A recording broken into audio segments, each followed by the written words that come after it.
What is up guys? Panibagong topic tayo mga kababayan regarding nga po ito sa ginawang survey ng Okta tungkol nga po sa mga supporter ni Pangulong Bongbong Marcos at ng mga Duterte. Ayon dito mga kababayan, 36% nga po ang nakuha ng Pangulong Marcos at 16% naman po sa mga Duterte. Patunay lang mga kababayan na marami pa rin pong supporter ang administrasyong Marcos kumpara sa Duterte. At nadagdagan pa nga po sa katunayan ng 5%. Ito nga pong supporter ni PBBM at nabawasan naman ng 4%. Ito nga pong mga Duterte. So kayo mga kababayan, anong masasabi nyo dito mga kababayan? Naniniwala ba kayo na talagang tumaas ito nga pong percent ng Pangulong Bongbong Marcos? Ito kasi may papel, may survey, may Okta. Ito naman sa kabila, sa Duterte mga kababayan. Bumaba nga ba sila? Dahil sa tingin nyo, bakit bumababa ang mga supporter ng mga Duterte? So ito mga kababayan, i-topic lang natin yung mga kababayan Ayon nga po sa BBM Youth Movement, marami pa rin ang sumusuporta sa mga Marcos.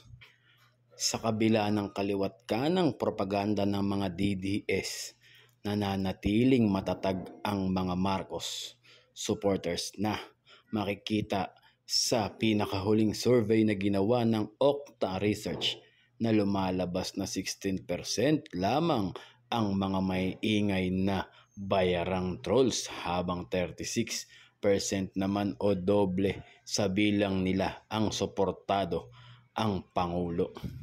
Sa katunayan, ayon sa report ng Okta Research, umangat pa ng 5% ang dami ng mga sumusuporta kay Pangulong Bongbong Marcos habang ang DDS ay nabawasan naman ng 4%. So ayun nga mga kababayan, ano bang masasabi niyo dito? Ako kasi para sa akin mga kababayan, eto opinion ko. Kita naman mga kababayan ang Pangulong Bongbong Marcos mga kababayan. Gaya na itong huling kalamidad na nangyari dito nga po, itong bagyong Karina. Napansin niyo ba mga kababayan? Pagkatapos pa lang ng bagyo ang Pangulong Bongbong Marcos talagang lumibot. Sa Valenzuela, sa Quezon, makikita mo naman yung mga galawan. Alam mong tumatrabaho. Ito naman mga kababayan, ang BP natin mga kababayan, nataon nga ba talaga na flight niya para manood ng concert? Anong sa palagay nyo? Umiwas nga po. Dito nga po mga kababayan sa nangyari nga pong ito para makatulong sa mga taong bayan. Ano ang sa palagay nyo?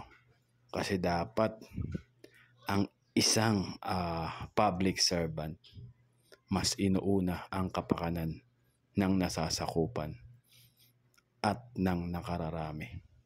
Kayo ba mga kababayan, sino ba ang boto nyo? Anong porsyento ba? Percent para sa Pangulong Bongbong Marcos o percent para sa mga Duterte? I-comment down below niya mga kababayan. Anong masasabi niya At maraming salamat sa inyong lahat. God bless us all. Thank you.